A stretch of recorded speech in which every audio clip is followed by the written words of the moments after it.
우리 함께 하나님 말씀 받겠습니다. 요나서 1장 17절부터 2장 10절까지 말씀 보도록 하겠습니다. 요나서 1장 17절부터 10절까지의 말씀 함께 봉독하겠습니다.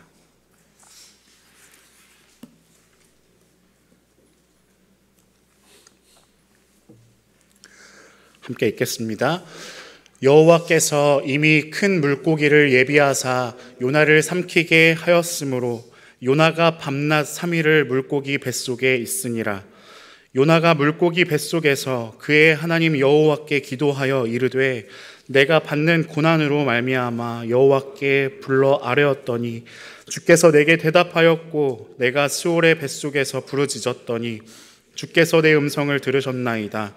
주께서 나를 깊음 속 바다 가운데에 던지셨으므로 큰 물이 나를 둘렀고 주의 파도와 큰 물결이 다 내 위에 넘쳤나이다. 내가 말하기를 내가 주의 목전에서 쫓겨났을지라도 다시 주의 성전을 바라보겠다 하였나이다. 물이 나를 영혼까지 둘러싸우며 깊음이 나를 에워싸고 바다풀이 내 머리를 감쌌나이다. 내가 산의 뿌리까지 내려갔사오며 땅이 그 빗장으로 나를 오래도록 막았사오나 나의 하나님 여호와여 주께서 내 생명을 구덩이에서 건지셨나이다. 내 영혼이 내 속에서 피곤할 때에 내가 여호와를 생각하였더니 내 기도가 주께 이르렀사오며 주의 성전에 미쳤나이다. 거짓되고 헛된 것을 숭상하는 모든 자는 자기에게 베푸신 은혜를 버렸사오나 나는 감사하는 목소리로 주께 제사를 드리며 나의 서원을 주께 갚겠나이다. 구원은 여호와께 속하였나이다 하니라. 여호와께서 그 물고기에게 말씀하심에 요나를 육지에 토하니라. 아멘. 지난 요나서 1장의 말씀을 함께 나눴었는데요. 혹시 그때의 설교 제목을 기억하시고 있나요? 네, 감사합니다. 네, 피하고 싶은 이유, 또 피할 수 없는 이유라는 제목을 가지고 요나서 1장의 말씀을 나눴습니다.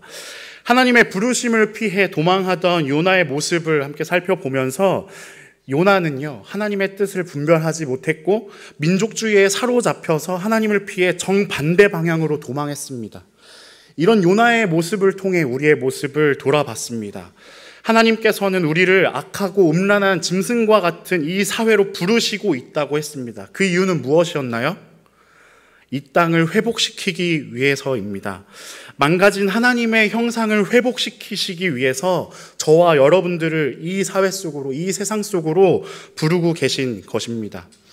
오늘 이어지는 본문은 요나가 물속이 뱃속에서 하나님 앞에 기도하는 장면을 기록하고 있습니다. 이 장면을 통해 오늘은 우리가 하나님께 돌아갈 수밖에 없는 이유를 나누고자 합니다. 예수 그리스도의 복음을 접한 사람들의 공통점이 무엇인지 알고 계신가요? 네. 바로 회심의 마음인 것 같습니다. 이곳에 나와 하나님 앞에 예배하는 여러분들도 회심의 경험이 있으실 것입니다. 진정한 회심에 이르기까지 누군가는 갑자기 그 계기가 찾아오기도 하고 누군가에겐 천천히 스며들듯이 어느 순간 회심하는 경우도 있을 것입니다. 저 또한 하나님께서 돌이키시고 또 돌이키시기를 반복하여서 이 자리에 있습니다. 정말 돌아보면 저의 노력은 하나도 없었던 것 같습니다. 여러분들도 각자의 회심의 과정 가운데 스스로의 노력은 필요하지 않았을 것입니다. 성령 하나님께서 우리의 마음 가운데 일하심으로 우리의 마음을 돌이켜주신 전적인 은혜의 사건이었을 것입니다. 우리가 하나님 앞에 돌아올 수 있었던 그 이유는요, 바로 하나님의 전적인 은혜의 사건이라는 것입니다. 우리가 함께 나누고 있는 이 요나서의 말씀 또한 하나님의 전적인 은혜와 그분의 신실하심을 보이고 있는 말씀입니다. 하나님 앞에 돌아선 요나를 다시 돌이키게 하시기 위해서 하나님께서 다양한 방법으로 다양한 사람들을 통하여 일하시는 것을 우리는 볼 수 있습니다. 오늘 본문 1장 17절의 말씀을 통하여 우리는 하나님의 크신 은혜와 사랑의 마음 그리고 전지전능하신 하나님의 능력을 살펴볼 것입니다. 요나서 1장 17절의 말씀 함께 봉독하겠습니다. 여호와께서 이미 큰 물고기를 예비하사 요나를 삼키게 하셨으므로 요나가 밤낮 3일을 물고기 뱃속에 있으니라. 아멘. 하나님께서는요, 요나를 구원하시기 위해서, 건져내기 위해서 큰 물고기를 예비하셨습니다. 그리고 요나를 삼키게 하셨고, 그로 인해 요나는 물속의 뱃속에서 3일 밤낮을 지내게 됩니다. 요나가 하나님의 얼굴을 피해 도망하는 이유는 무엇이었나요? 민족주의자였던 요나는 자신의 민족을 위협하는 그 이방의 세력으로부터 그 세력을 구원하시고자 하는 하나님의 뜻과 부르심에 대해서 반발심으로 반응하고 있었습니다. 이전의 요나의 상황을 보자면 하나님의 얼굴을 피해 마침 준비된 다시스로 향하는 그 배에 탑승하게 되죠. 그리고 바다 위에서 무엇을 맞이하죠? 폭풍우를 맞이합니다. 그리고 선원들은 어쩔 줄 모르고 요나에게 해결 방법을 구합니다. 요나는 선원들에게 말합니다. 나를 바다에 던지십시오. 나를 바다에 던지십시오. 자기 때문에 폭풍이 몰려왔다는 것을 요나는 알고 있었습니다. 그리고 하나님께서 자신을 돌이키기 위해서 폭풍을 보내신 것을 인정하고 있는 것입니다. 그러나 요나는요, 그런 하나님의 부르심 앞에, 그런 하나님의 돌이키기 위한 그 방법 앞에 불순종으로 반응하고 있는 것입니다. 결국 요나는요, 바다에 던져집니다. 바다에 던져지는 그 위험에 처한 상황 가운데 하나님께서 또 한 번 큰 물고기를 예비하셔서 요나를 삼키게 하시는 것입니다. 하나님께서 예비하신 이 큰 물고기는요,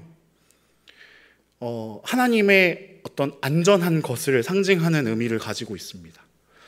바다에 빠지고 물고기에 먹혔다는 것은 어떻게 우리의 인간적인 생각으로 생각해 볼 때 위험에 처한 상황이고 또는 죽을지도 모르는 상황이지만 그 바다로 가라앉을 요나를 위해서 하나님께서는 그 큰 물고기를 예비하셔서 요나를 건져내기 위한 작전을 펼치고 계신 것입니다. 이렇게 예비하신 물고기를 통해서 요나는 죽음을 모면할 수 있었고 또 선원들을 부당하게 사람을 죽이는 그 죄로부터 벗어나게 하셨습니다. 그리고 하나님의 이 방법은 요나에게도 그 요나를 던지게 했던 그 선원들까지도 하나님은 완벽한 방법으로 그들을 구원하시기 위한 방법을 사용하신 것입니다. 우리의 불순종에도 하나님께서는 가장 완벽한 방법으로 우리를 돌이키실 것입니다. 폭풍과 큰 물고기는 자칫 위험해 보이지만 하나님의 안전, 하나님의 사랑을 상징하는 것과 같이 하나님의 전적인 은혜였습니다. 우리가 바로 하나님께 돌아갈 수 있는 이유가 바로 이것인 겁니다. 요나서 3장과 4장에서도 하나님은 계속해서 다양한 방법을 통해서 요나에게 메시지를 전달하십니다.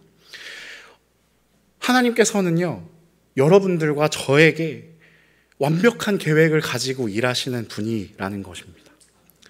우리가 어떤 모습에 있던, 우리가 어느 곳에 있던 우리를 끝까지 찾아내시고 우리를 구원하시기 위한 그 작전을 펼치고 계신 분이 바로 오늘 이 요나서에 나오는 하나님이라는 것이에요. 이런 하나님의 열심과 성실하심 앞에 우리는 감사와 찬송을 올려드리는 반응을 보여야 합니다.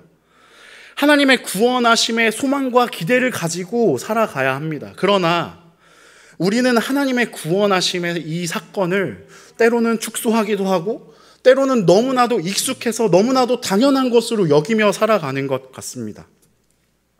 여러분들은 하나님 앞에 어떤 반응을 드리며 매일을 살아가십니까? 하나님의 그 구원하심에 대하여 진정 감격하는 그 마음을 가지고 살아가고 계십니까?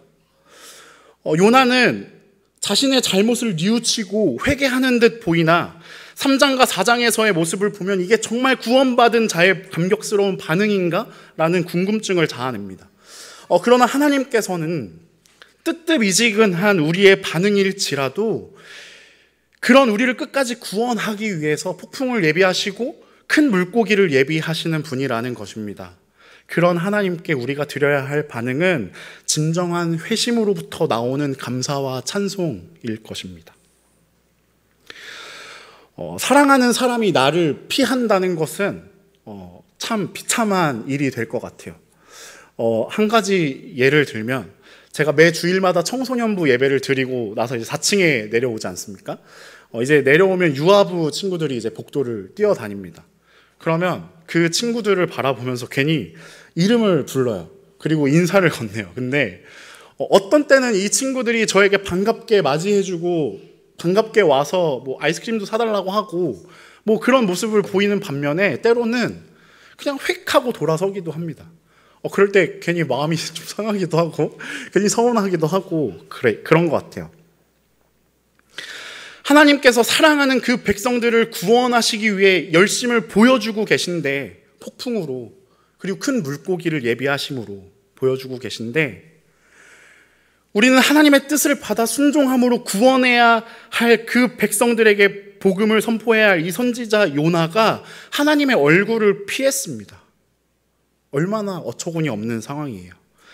그럼에도 하나님은 끝까지 요나를 포기하지 않으시고 요나를 고통과 고난 가운데 두시면서도 끝까지 돌이키게 하시는 그 마음으로 건져내는 일을 계속하고 계신 거예요. 전적인 은혜로 끝까지 이루시는 하나님의 그 존재 자체, 그 속성이 우리가 하나님께 돌아가야 할 이유를 만들어주고 있는 것입니다. 여전히 하나님을 안다고, 여전히 하나님을 사랑한다고, 하나님을 열심으로 섬기지만 하나님의 얼굴을 피해 도망하는 우리의 모습을 우리는 진정으로 회개해야 하는 것입니다. 하나님께서 우리의 최선의 마음을 드리면서 돌아가시는 저와 여러분이 되기를 소망합니다. 요나의 이야기를 들으면 이것이 정말 사실일까? 이것은 어떻게 보면 좀 신화이지 않을까라는 생각을 해보신 적 있으실 겁니다. 그러나 이 요나의 이야기는요, 허구가 아니라 어떤 상징성을 드러내는 것도 아니라 예수님은 분명히 요나의 표적을 신약 성경에서 언약하시면서 역사적 사실로 말씀하고 계십니다. 마태복음 12장 38절 39절의 말씀에 보면 이렇게 기록되어 있습니다. 그때 서기관과 바리새인 중 몇 사람이 말하되 선생이여 우리에게 표적을 보여주시기를 원하나이다. 예수께서 대답하여 이르시되 악하고 음란한 세대가 표적을 구하나 선지자 요나의 표적밖에 보일 표적이 없느니라. 아멘. 여기서 표적이란 이적과 기적을 의미합니다. 성경에서의 이 표적은요, 하나님 나라를 증거하는 구체적인 어떤 사건들을 의미하는데 예수님께서 이렇게 언급하고 계신 것은 하나님께서 보이신 이 요나의 사건이 역사적 사건이라고 말씀하고 계신 거예요. 여전히 이 요나서의 역사성에 대해서 해소가 되지 않으시는 분들은 수요 복음 맛집 요나서 30분 54초부터 보시면 그 역사성에 대해서 확인하실 수 있습니다. 오늘 본문은 예수님께서 구원에 대해 설명하시는데 인용하시는 말씀이기도 합니다. 표적을 구하는 그 악하고 음란한 세대에게 그리스도의 죽음과 부활을 설명하는 것으로 요나서를 인용하고 계신 것입니다. 이어지는 마태복음 12장 40절 말씀에 이렇게 기록합니다. 요나가 밤낮 사흘 동안 큰 물고기 뱃속에 있었던 것 같이 인자도 밤낮 사흘 동안 땅속에 있으니라. 요나가 밤낮 사흘 동안 그 물고기 뱃속에 있었던 이 사건은요, 예수님의 죽음의 상태에 계셨던 그 사흘을 의미합니다. 요나서의 메시지가 하나님의 구원하시는 일에 대한 메시지라는 것을 하나님은 명확하게 전달하고 계신 것입니다. 요나는 물고기의 뱃속에서 이제 기도하는 장면이 2장 2절부터 나오는데요. 바다에 던져지고 얼마나 시간이 지났는지도 모르는 그때의 눈을 떠서 아무것도 보이지 않는 그 어둠 속에서 또 냄새가 날 것 같은 그 물고기 뱃속 안에서 죽은 줄 알았는데 눈을 떠서 하나님을 찾습니다. 자신을 구원하시기 위해서 폭풍을 보내셨던 하나님, 그리고 바다에 던져져서 이제 죽나 싶었는데 그 물고기를 보내셔서 자기를 건지신 그 하나님에 대한 기억이 지나갔겠죠. 스쳐서.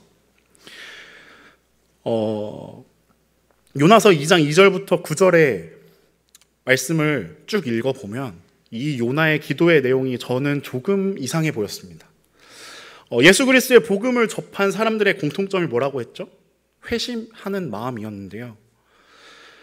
불순종 이후에 하나님의 은혜를 입은 요나의 입에서 나와야 할 그 고백은 진정한 회개였습니다. 그런데 요나의 기도는 진정한 회개의 기도처럼 보이진 않습니다. 하나님은 요나를 니느웨로 보내고 싶으셨는데, 그리고 그것에 불순종한 것을 요나는 인식하고 있었는데, 그로 인해 폭풍을 맞이하고 그로 인해 물고기를 보내서 건지신 그 하나님을 목격하게 되는데, 그 하나님의 뜻, 니느웨로 보내시고자 하는 그 하나님의 뜻에 대한 불순종에 대한 회개가 보이지 않는 거예요. 그리고 요나의 기도를 보면 이런저런 말로 하나님의 구원을 이야기하지만 정작 자신의 불순종에 대한 회개가 보이지 않습니다. 여전히 요나는 그 니느웨를 향한 그 긍휼의 마음을 찾지 못한 거예요. 사랑의 마음이 열려지지 않은 거예요. 하나님의 뜻은 니느웨에 있는데 여전히 그 하나님의 뜻대로 구하지 않고 자신을 향해서만 외치고 있는 것입니다. 자신이 건진받은 것에 대해서는 감사함으로 기도하지만 니느웨 사람들과 죽을 뻔한 위기로 넣었던 그 선원들에 대해서는 돌아보지 않는 것입니다. 하나님의 전적인 은혜로 하나님은 요나를 건져내시고 다시 한번 기회를 주십니다. 하나님의 구원하심을 요나는 경험하였는데요. 하나님의 뜻을 알고 1장에서 보셨듯이 요나가 나를 소개할 때 나는 하나님을 섬기는 자다라고 말하고 있지만, 원수 같은 니느웨라도 하나님의 뜻을 이루기 위해서는 회개하고 하나님의 뜻과 방향에 맞춰서 함께 나아가야 하지만, 요나의 기도는 회개인 듯 회개 아닌 회개 같은 그런 기도를 드리고 있는 거예요. 조금 더 요나의 기도를 자세히 살펴보면 2절, 3절에서 요나는 자신이 처한 상황을 기록합니다. 고통 중에 있고 죽게 되었을 때라고 표현합니다. 그때 요나는 부르짖었고 주께서 자신의 목소리를 들어주셨다고 합니다. 그리고 자신을 바다로 던져 넣은 것도 큰 물결과 파도가 자신을 덮쳤다고 말합니다. 큰 물고기가 자신을 삼켰을 때를 말하는 것이겠죠. 그리고 4절에서 이렇게 고백합니다. 내가 말하기를 내가 주의 목전에서 쫓겨났을지라도 다시 주의 성전을 바라보겠다 하였나이다. 주의 목전에서 쫓겨났을지라도 다시 주의 성전을 바라보겠다고 결심합니다. 여기서 쫓겨났을지라도 이 단어의 원어를 보면 가라쉬라고 추방의 뜻을 가지고 있는데요. 이 단어는 레위기에서 남자와 여자가 이혼할 때 이혼이라는 단어로 쓰이기도 했습니다. 단절된 상태를 의미하는 거예요. 즉 요나는 하나님과의 관계가 단절될지라도 하나님의 성전을 바라보며 회복하게 될 것을 기대하고 소망하는 모습으로 보여주고 있는 것입니다. 회복과 구원을 소망하지만 자신의 불순종을 뉘우치는 것 같지만 조금 애매한 것 같아요. 5절, 6절도 요나는 자신이 처한 상황을 설명합니다. 바닷물이 나를 덮어 죽게 됐다. 깊은 바닷속 산의 밑에까지 내려갔다고 합니다. 영원히 이 땅의 감옥에 갇혔다고, 한 줄기 빛도 소망도 없는 그 자신의 처지를 설명하고 있습니다. 그리고 다시 자신을 건지시는 하나님에 대해 설명합니다. 7절 말씀입니다.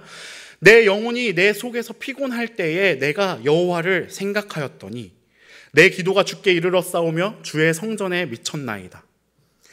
물고기 뱃속에서 죽음 앞에 선 요나가 할 수 있는 것은 여호와의 마음, 여호와를 생각하는 것입니다. 그리고 다시 성전에 기도가 이르렀다고 말하면서 하나님 앞에 감사와 찬양을 올려드리며 이 기도는 마치게 되는데요. 오늘 본문의 이 요나의 기도를 보고 있자면 우리의 신앙생활 가운데 변덕스러운 모습을 우리는 마주하는 것 같아요.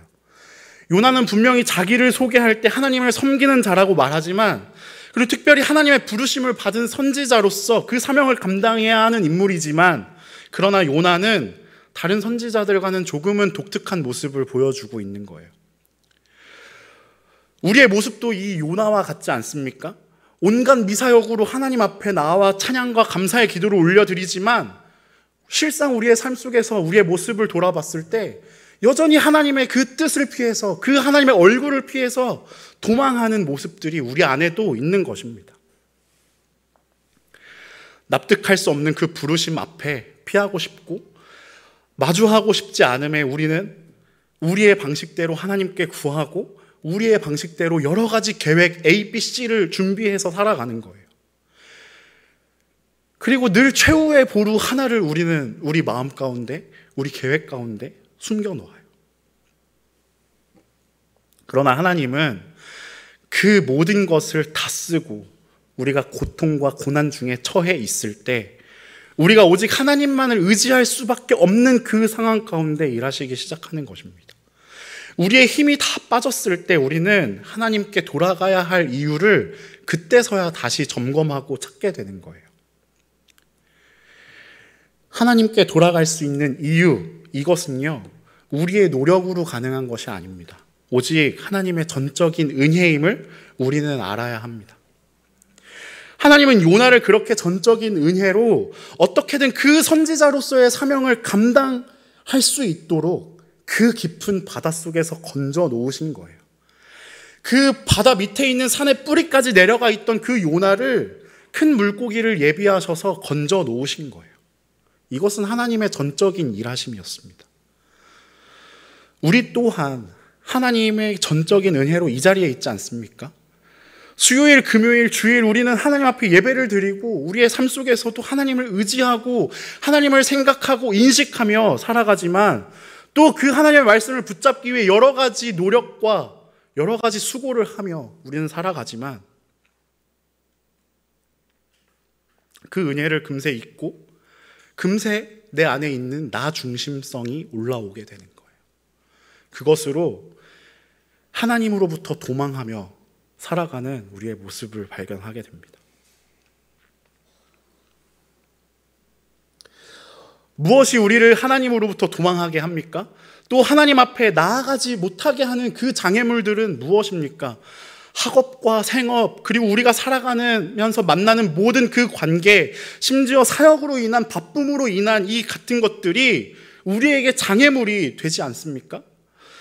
우리는 회심한 성도입니다. 회심한 성도는 자기 중심성을 가지고 살아가지 않습니다. 오직 예수 그리스도를 중심으로 살아가게 됩니다. 그러나 우리의 기도를 돌아보십시오. 그러나 우리가 하나님께 드리는 경건의 모습들까지도 우리는 들여다봐야 하는 것입니다. 그 안에 하나님 중심이 아니라 나의 마음과 나의 뜻대로 그 말씀을 해석하고 적용하면서 그저 이 기독교라는 것, 하나님의 그 존재가 나에게 그저 마음의 평안을 주는 도구로, 수단으로 쓰이고 있지 않은지 우리는 돌아봐야 하는 것입니다. 오직 전적인 은혜로 회심한 성도들을 긍휼히 여기셔서 끊임없이 건져주시고 베푸시는 그 예수 그리스도께 영광이 되어져야 하는 우리의 삶이 되어야 하는 것입니다. 우리가 하나님께 돌아갈 수 있는 이유, 그 이유는 우리의 불순종, 도망하는 습성까지도 신실함으로 우리를 건져내어 주시는 하나님의 전적인 은혜가 있었기 때문인 것입니다. 하나님께 돌아가는 것, 이거는 진정한 회심을 의미합니다. 회개가 무엇입니까? 돌아서는 거예요. 우리가 나 중심적으로 바라보고 있던 그 시선에서 예수 그리스도 중심적으로 생각하고 사고하는 그 방향을 돌려서 하나님을 바라보고 서 있는 것, 그것이 이 회개, 우리가 돌아가야 할 이유가 되는 거예요. 내 눈앞에 있는 것을 바라보는 것이 아니라 더 크시고 더 신실하게 일하시는 그 하나님의 것, 우리 눈앞에 그 너머의 것을 바라보면서 우리는 살아가야 한다는 거예요. 이게 바로 진정한 회심한 성도의 삶이 될 것입니다.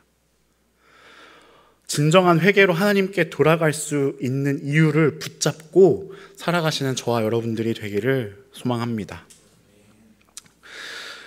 하나님은 우리가 여전히 죄인 되었을 때에도 우리를 사랑하십니다. 로마서 5장 8절의 말씀처럼 우리가 아직 죄인 되었을 때 그리스도께서 우리를 위하여 죽으심으로 하나님께서 우리에 대한 자기의 사랑을 확증하셨느니라. 하나님은 이 요나에게도 자신의 방법으로 계속해서 돌이키기 위해서 그 이방의 그 원수들까지도 회복시키고 구원에 이르게 하기 위해서 그 자신의 죽음으로 자신의 사랑을 우리에게 확증하여 주신 것입니다. 이것을 믿음으로 우리가 돌아가야 할 이유를 발견하시고 회복하시는 이 밤이 되기를 소망합니다. 우리 함께 우리 주 하나님 함께 찬양하겠습니다.